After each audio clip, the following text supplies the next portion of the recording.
Қайырлы күн достар, бүгін біз сіздермен жаңа жылға осындай өте әдемі салатты пачуба салатын рулет ретінде жасайтын боламыз. Ол үшін бізге жұмыртқа, картоп, моркоп, қызылша және де фишка керек болады. Міне бұл менің шағын лайфхагым. Мен сияқты жұмыртқа тазалағанды ұнатпайтындар болса, дәл осылай жасасаңыздар болады. Міне уақытыңызды алмайды, өте ыңғайлы. Енді барлығын теркадан өткізіп шығамыз. Міне барлығын өткіздік. Енді осындай салафан болмаса пищевой пленка аламыз да дәл осылай қойып шығатын боламыз. Бірінші свекламызды қойып шығамыз. Міне осылай тегістеп жағамыз, төрт бұрышты етіп, және де майонезбен дәл осылай жасаймыз. Тұзымызды сеуіп шығамыз арасына. Морковымызды сеуіп шықтық. Дәл осылай қайталай беретін боламыз барлығын. Енді картопымызды жайып шығамыз. Үстінен қатты баспаймыз, әйтпесе свеклаларыңыздың арасы ажырап кетеді.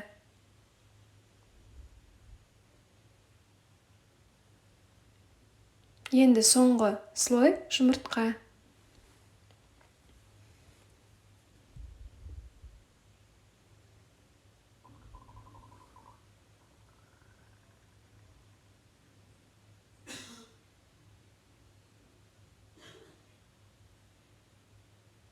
Міне барлығын жағып болдық. Енді тұзымызды сеуіп шығамыз да, осы фишкамызды үстіне қойып шығамыз.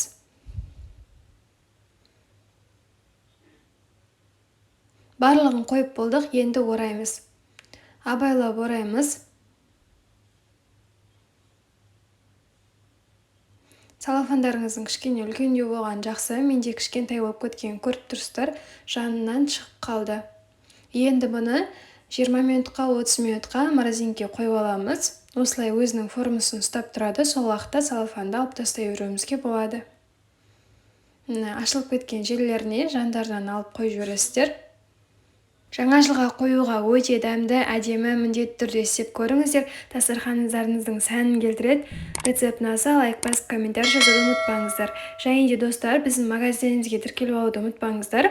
Барлық қалаға доставка бар, мужской және де парный киімдер сатамыз. Сонымен қатар үнемі конкурстар өткізіп тұрамыз. Қатысыңыздар, жүлделі болыңыздар. Біз сіздерді Instagram парақшамызда күтетін боламыз.